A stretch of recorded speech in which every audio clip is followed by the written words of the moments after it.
கடையில ஷாப்பிங் பண்ணும்போது இருக்கிற ஒரு ஆர்வம், வீட்டுக்கு வந்து நான் அதெல்லாம் பிரிச்சு வைக்கணும் அப்படிங்கும்போது பார்த்தீங்கன்னா, சேடா மாறிரும். உங்கள்ல எத்தன பேருக்கு இந்த மாரி தோணும்னு மறக்காம கமெண்ட்ல சொல்லுங்க. நான் பார்த்தீங்கன்னா, இந்த மாசத்துக்கான மளிகை சாமான தான் வாங்கிட்டு வந்திருக்கேன். அத பார்த்தீங்கன்னா, ஃபர்ஸ்ட்டு எல்லாம் கொண்டு வந்து அடுக்கிட்டு இருக்கேன். பாத்ரூம்ல வைக்க வேண்டியதெல்லாம் கொண்டு வந்து ஃபர்ஸ்ட்டு பாத்ரூம்ல வச்சுட்டேன். அதுக்கப்புறம் வந்து கிச்சனுக்கு போக போறேன். மளிகை ஐட்டம் வாங்கும்போது ஸ்நாக்ஸ்க்குமே ஏதாவது காரமா இருக்கிற மிச்சர், முறுக்கு அந்த மாரி ஏதோ 2 பேக்கெட் வாங்கிட்டு வந்துருவேன். அந்த மாரி அதையும் எடுத்து வச்சுட்டேன்.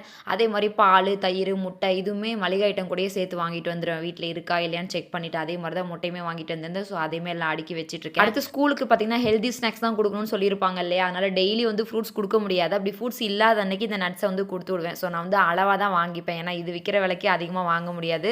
ஸோ, அதனால இந்த மாரி 100 கிராம் பாக்கெட்ல 1 மாசத்துக்கு வாங்கி வச்சுப்பேன். அதில பார்த்தீங்கன்னா, அப்பப்போ ஃப்ரூட்ஸ் இல்லாத அன்னைக்கு இத வச்சு குடுத்துட்டுருவேன். இல்லன்னா நைட்ல எப்பயாவது கேட்டாலுமே ஆளுக்கு வந்து ஒரு 4 நாள் கையில குடுத்துருவேன் சாப்பிடுறதுக்கு. அடுத்து பார்த்தீங்கன்னா, இந்த பேக்கெட்ஸ் ஐட்டம்ஸ் இதெல்லாம் பார்த்தீங்கன்னா, ஒரு சின்ன டப்பால போட்டு வச்சுக்குவேன். மத்த மளிகை ஐட்டம் கூட இது கூட வச்சீங்கன்னா, இது வந்து பேக்கெட் வந்து பெரிய இதுக்குள்ள போய் சிக்கிக்கும். எங்க இருக்குதுன்னு தெரியவே தெரியாது. அதனால இந்த பெரிய ஐட்டம்லாம் வேற பக்கெட்லயும், அந்த மாரி மசாலா பொடியெல்லாம் வேற இதுலயும் வச்சுக்கிட்டீங்கன்னா, உங்களுக்கு எடுக்க வந்து ரொம்பவே ஈஸியா இருக்கும். என்னோட வீட்டுக்கு நான் எப்படி மளிகை சாமானம் வாங்குவேன்ற வீடியோவ கீழ லிங்க் குடுக்குறேன். வேணும்னா செக் பண்ணி பாருங்க. டாடா!